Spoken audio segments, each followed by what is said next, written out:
Bienvenue messieurs, mesdames, à suivre cette tranche des nouvelles, l'essentiel de l'actualité. La République démocratique du Congo et le Rwanda doivent se mettre autour d'une table pour trouver des solutions à leurs multiples conflits. Cette décision prise par le Conseil de sécurité des Nations Unies est différemment commentée par les Congolais. Le dialogue est un moyen efficace pour trouver une solution pacifique, mais il doit se faire avec vérité et sincérité entre les parties prenantes afin que la paix revienne dans la sous-région. Benjamin Mungendi. Le Conseil des Nations Unies a clairement montré sa position dans le conflit opposant la République démocratique du Congo et la République du Rwanda. Au cours d'une assemblée générale convoquée le mardi 31 mai 2022 à New York aux États-Unis, le Conseil s'est totalement opposé à toute forme d'affrontement armé entre ces deux pays voisins. Pour l'Organisation des Nations Unies, seul le dialogue pacifique est la meilleure solution pour le retour de la paix dans la région de Grand Lac. Cette décision, depuis qu'elle est prise, n'est fait que couler encre et salive sur une branche de l'opinion. Souhaite la rupture totale de relations entre le Congo et le Rwanda à cause de conflits répétitifs depuis maintenant plus de 20 ans. L'autre est par contre favorable au dialogue, mais que cela soit vrai et sincère. D'abord, il faut savoir que les Congolais ont marre de vivre ce genre de choses, chaque fois qu'ils se répètent, pas tout le temps. Ouais, donc voir ses frères et ses sœurs en train d'être tués, massacrés, c'est une préoccupation pour tous les Congolais actuellement. C'est ce qui fait soulever des tensions par-ci par-là. Bon, quant à cette proposition, moi je trouve que la guerre, c'est l'une des mauvaises choses que je connais et que l'on ne peut pas accepter. Vivre la guerre parce que vu les conditions actuelles, vu les situations actuelles, je ne suis pas celui qui peut suggérer la guerre. Le dialogue, c'est une bonne chose. C'est mieux de négocier, mais de bien négocier. Parce que moi, je trouve que ce n'est pas bon vous négocier aujourd'hui, demain, ça se répète à tout le temps. Mais il faut bien négocier. Négocier, bien dialoguer pour une paix durable. Chercher une paix durable parce que nous sommes voisins. Nous sommes censés vivre ensemble jusqu'à la fin. Vous vous souviendrez que la République démocratique du Congo et le Rwanda s'accusent mutuellement depuis la résurgence des atrocités de rebelles du M23 dans la province du Nord Kivu. La République démocratique du Congo accuse le Rwanda de soutenir la rébellion du M23 et comme revers, le Rwanda accuse le Congo de soutenir le FDLR depuis maintenant 30 ans. Et les programmes de désarmement, démobilisation et réinsertion des anciens combattants devraient être mis en œuvre en toute urgence pour éviter la résurgence et la réorganisation des groupes armés. Propos de la représentante spéciale du secrétaire général des Nations Unies en RDC, Bintou Keïta. Elle l'a dit au cours d'une conférence de presse hebdomadaire de la MONUSCO tenue à Goma ce mercredi 1er juin, où plusieurs points ont été soulevés sur la situation sécuritaire à l'est de la République démocratique du Congo. Bintou Keïta est dans cet extrait choisi par Emmanuel Mouenet. Suivez. La réémergence du M23 nous rappelle douloureusement l'urgence absolue de lancer l'opérationnalisation du programme des DRCS province par province. Si nous n'allons pas au bout des programmes de désarmement, démobilisation et réintégration des anciens combattants, sur une base communautaire, nous aurons toujours le risque de voir des groupes armés se reconstituer et redevenir une menace pour la population civile. Cette menace, les populations du Rutshuru l'ont subie ces 10 derniers jours avec brutalité.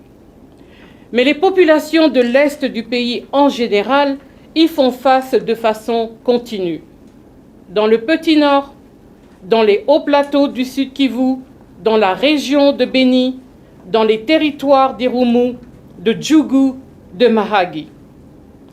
La MONUSCO continuera de travailler étroitement avec votre armée, votre police, vos autorités pour protéger autant que possible les populations civiles prises au piège de cette violence.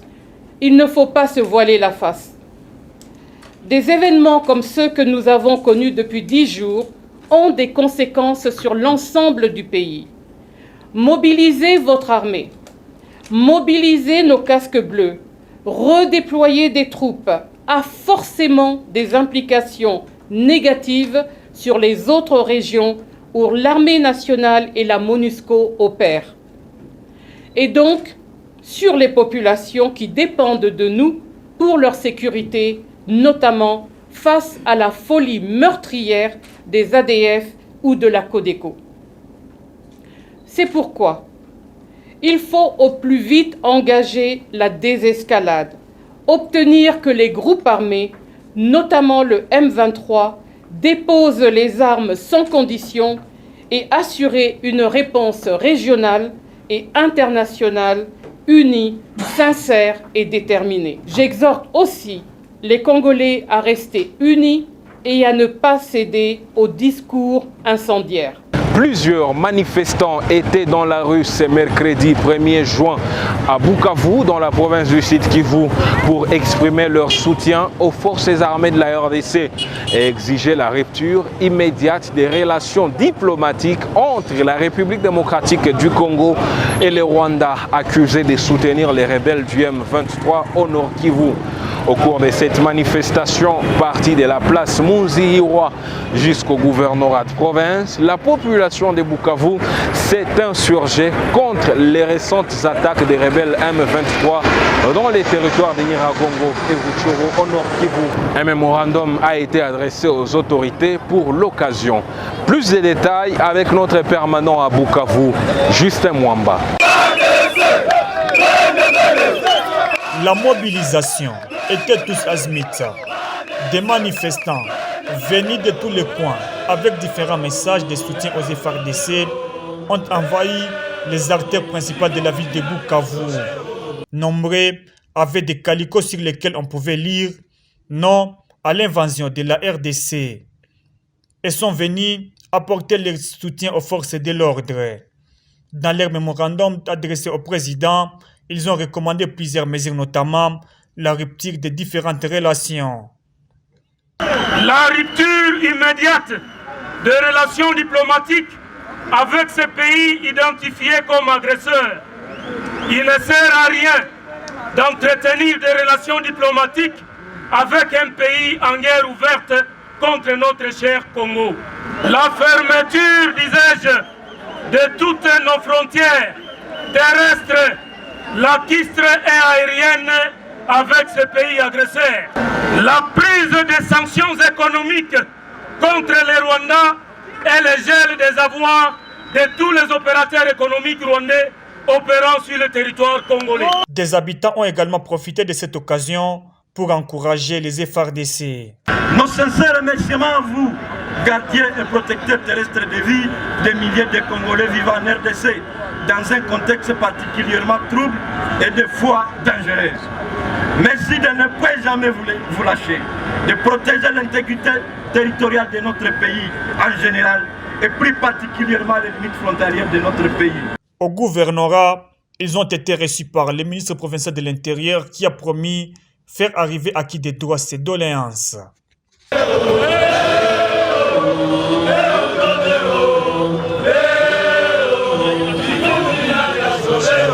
Un scandale autour de la distribution des vivres et non-vivres déplacés des récents combats de Kibumba a éclaté ce mercredi 1er juin à l'école de Kanyaruchinya. Nous sommes dans les territoires de Nyiragongo. À la base, une mésentente entre les déplacés des guerres et les sinistrés de l'éruption du volcan Nyiragongo de mai 2021. Cette situation a contraint les déplacés de Kibumba à vider les différents sites qui les ont accueillis pour revenir dans leur milieu d'origine, car selon eux, ils sont plus insécurisés dans les camps que dans leurs villages respectifs. Bénédicte Mouchoko pour plus de détails. Il est 11h. Nous sommes au camp de Mungira, des déplacés de Kibumba et des sinistrés de l'ancienne éruption de Nyiragongo. Subitement, une bagarre éclate entre les sinistrés et les déplacés dans ces camps situés à Kanyaruchinya. Un grand jet de pierres s'y observe. C'est là est consécutive à la confusion autour du vrai bénéficiaire du don destiné à ces camps. Les sinistrés veulent s'en procurer alors que les déplacés de Kibumba attendaient également l'aide humanitaire. Sous une grande émotion, choc, ces réfugiés présentent leur indignation. Saa hii kupatikana ni fuyo, tulijirevolte ku biro hapa, sasa tulisikia kesi hatujulikane. Deja kujirevolte tunakia kutana be balikuwa ba beneficiaire ile msaada vimebaluma na haiko njoo banastahili ku beneficiaire msaada. C'est-à-dire ile cas inaweka njoo babandi ba mingi pale na njoo wamekia menacer ile greve banabeba chakula yote tungelipokea sie bakaaji ba Kibumba. Isitoshe babebe asi hata msaada baiache banabeba na mafugo yetu tulikimbia mambuzi, makondolo na makuku. Beba meleta fu ya kugombana. Ni watu ya nani? Yaba ba sinistre kase ya volcan. Or Moussada ilikuwa prévu kusie bakimbizi ya vita. Jean-Baptiste, président de ces camps, demande la suspension de toute distribution de vivres et non-vivres dans ces camps pour éviter tout conflit susceptible d'éclater entre les habitants, dont d'un côté les sinistrés et de l'autre les déplacés. De son côté, le chef de chefferie Boukoumou condamne ce comportement qu'il qualifie d'incivique et appelle le gouvernement à tout mettre en place pour que tout le monde regagne sa région de provenance. Et des vivres que PAM nous a amenés ici pour Akanyaruchini. Et ces vivres étaient destinés seulement pour les déplacés de Kibumba, aussi de Bumba. Alors, comme vous le savez, nous avons encore des sinistrés dans notre site. Alors, comme on dispose de la nourriture à manger pour les sinistrés, les déplacés, alors il y a un mécontentement de la part des sinistrés de l'éruption volcanique. C'est le moment que vous êtes en train de voir qu'il déjà y a un accrochage entre les déplacés et les sinistrés. Mais la situation va être calmée avec la police. Mais on vient de demander à la population de Kibumba de l'entrer à Kibumba, de Bumba.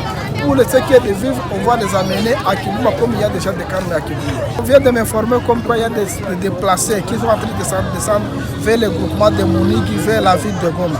C'est une question là, on va travailler nous avec la protection civile de Nyiragongo ainsi que les leaders communautaires, commencer à sensibiliser la population comme déjà c'est mes attentes qui a aimé d'un moment donné de rentrer à la maison. Ce camp a accueilli plusieurs déplacés de la récente guerre entre les terroristes du M23 et les FARDC à Kibumba. Ceux-ci se sont ajoutés aux plusieurs autres victimes de la dernière éruption du volcan Nyiragongo.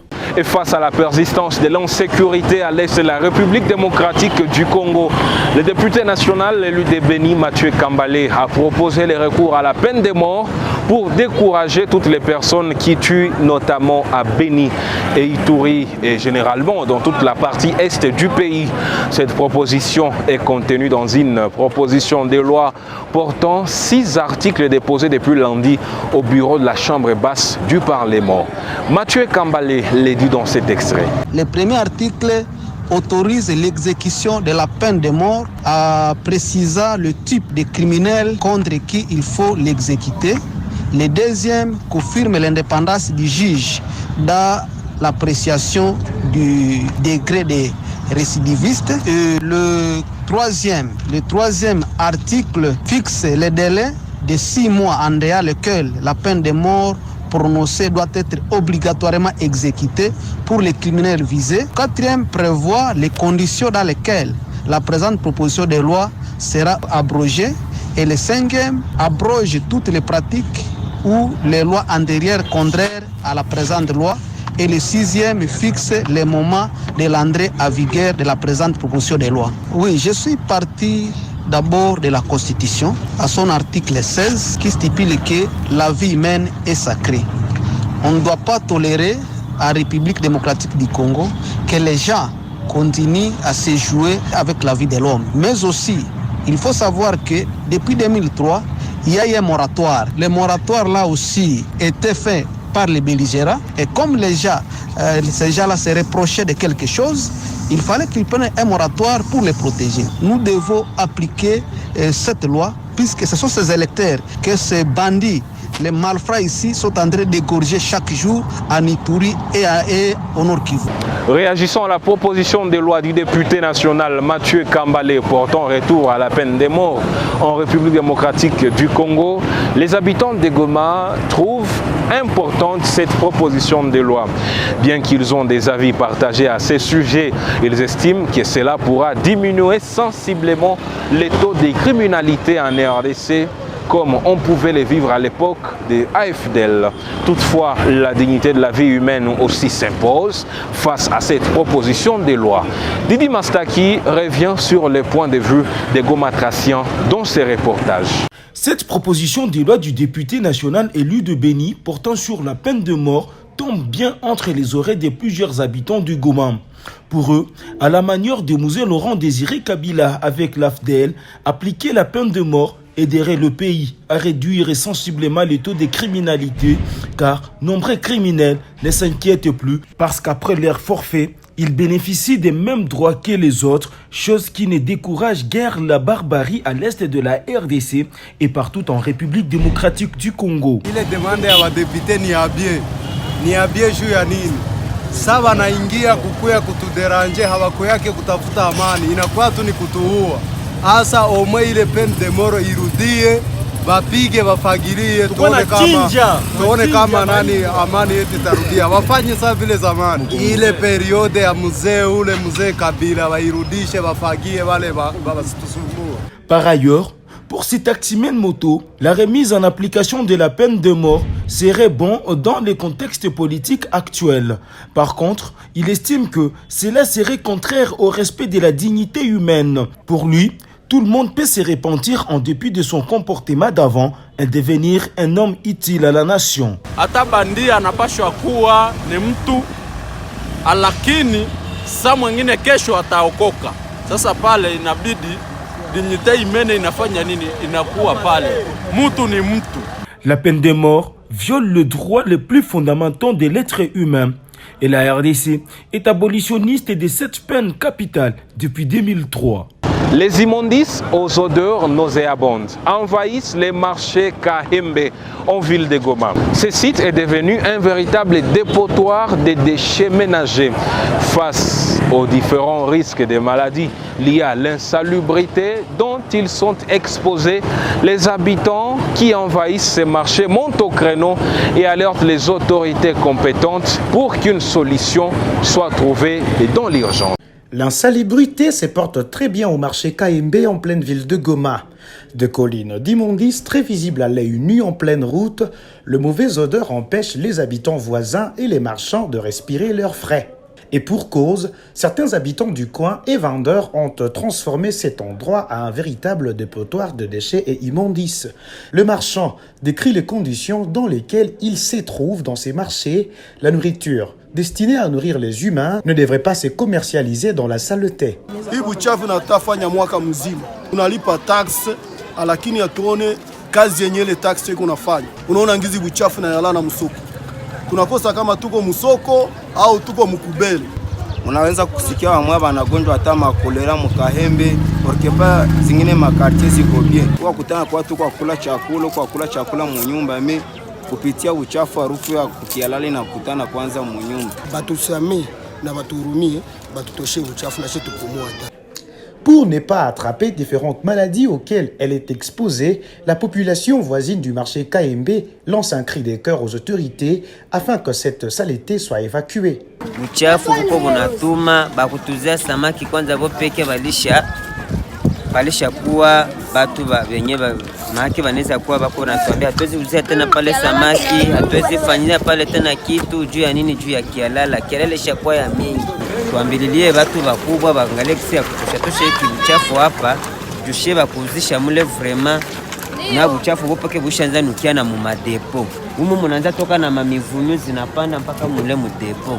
Au moment où la province du Nord Kivu fait face à plusieurs formes de maladies, les autorités devraient se pencher sur cette question pour le bien-être de la population. Et c'est la fin de cette tranche de nouvelles sur Moutetesi Télévision. Vous étiez nombreux à nous suivre, messieurs, mesdames, sur la voix des minorités. Merci à vous de nous avoir suivis.